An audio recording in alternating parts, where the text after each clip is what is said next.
Hello, Pam here with Tattered Paper and Lace. Welcome back to my channel and thank you for joining me. I wanted to come on today and since my studio tour, which was the last video I did a couple of weeks ago, I wanted to come back and show you some further organizing that I do and how I work when I have a journal to do. And what you see before you is the table that I use. It's a fold in half table. Came from Tuesday Morning a year or two ago. And I have on it the things that I will be using or that I think I might use to finish this journal you see laying on the top there on the right. The stack on the left on the top is some things I've run across recently, some embroidery pieces that I think I might want to use, and some other ephemera I ran across that I have made and actually had kept in a different place because I wasn't going to use it in a journal. I was going to keep it for myself for memory's sake, but I decided it could go in this journal possibly. And then this has 3 shelves below the top. And they're not as wide as the top is. The table from side to side is about 2 feet, and it is about probably 18 inches deep. And then it has these mesh shelves, and I have this plastic box here that I have stencil, stamps, and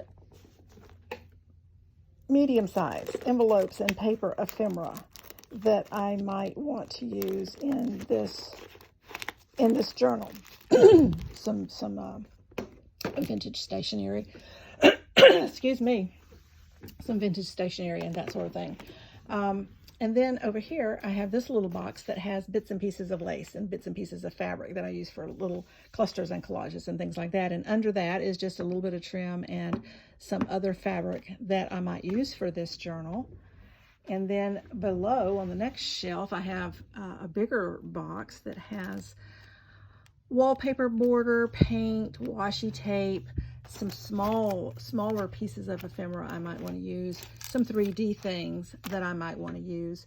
And then in the very bottom of that is just some scraps of coffee dyed paper and book page that I can use to make clusters and or collages.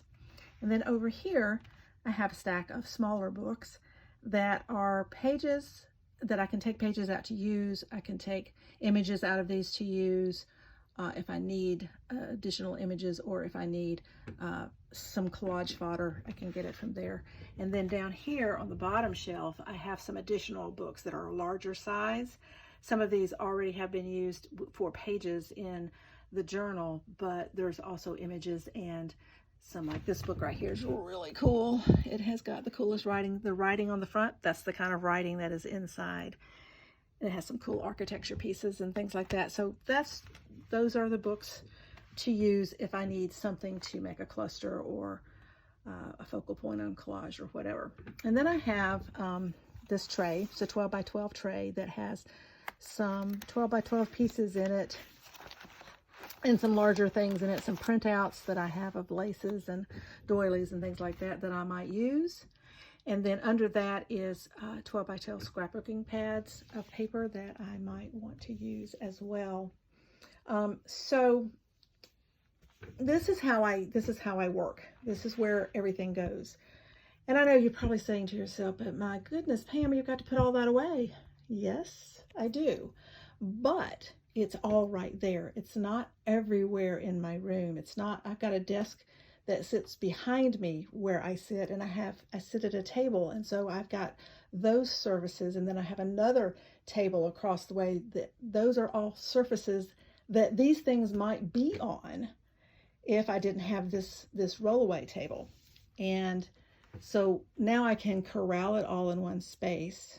I actually can roll it around the room to put things back, and I know where everything goes. So that's one of the things that I would say about organizing is have a place for everything and everything in its place. That is the number one thing in my opinion, because if you know where it goes, then you know where to put it. So it's a lot easier to have cleanup when you know where everything goes. So that's what I do. And that keeps my space relatively clear, not completely, but relatively clear. It'll get a little miscombobulated, and then I'll get things back on my table here. And I try to put them back as I'm through using it, because I can just pick the box up and look through and put it back. And I can pick up this box and look through and put it back. So it kind of keeps things a little easier for me. And then putting it all away is easy when I know where it goes. So that's my little organizing tip, and this is how I organize to use. Excuse me. This is what I do to get my journals going. If you have a Raskog cart or have room for another one, you could use that as well as a table like this. I personally like this table. It's a little bit bigger, and I also can fold it away and put it out of the way when I don't need to have the table, because there are some projects that are small enough that I don't need.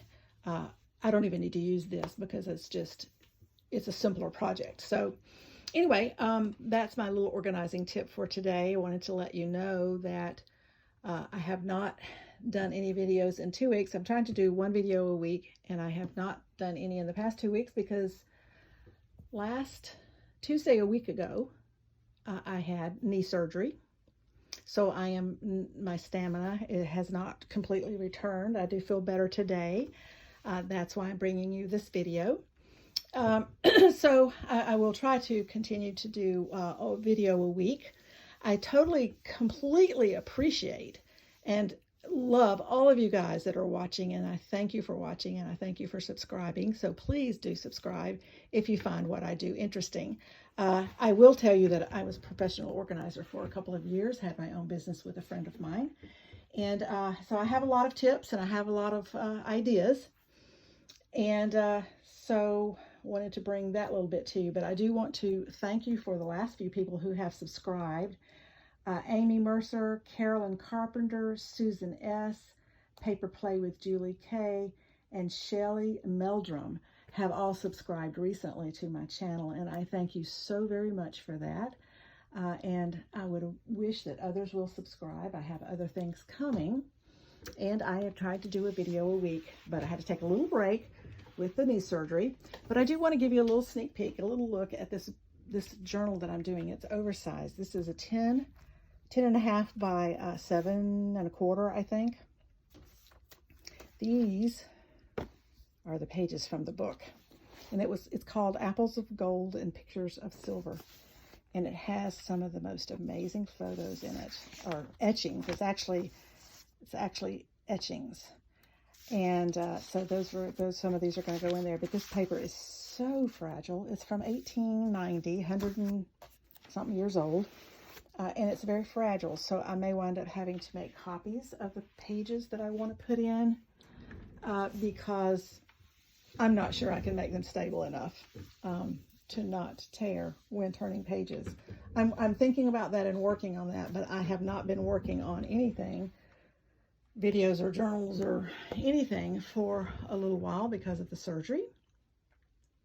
So today, this is what I wanted to show you, and I hope you enjoy this. And if you have any questions about organizing or how I do something, feel free to ask. I'm happy to share, and I hope you have a good weekend, and I will see you in the next video. Thanks for watching. Bye.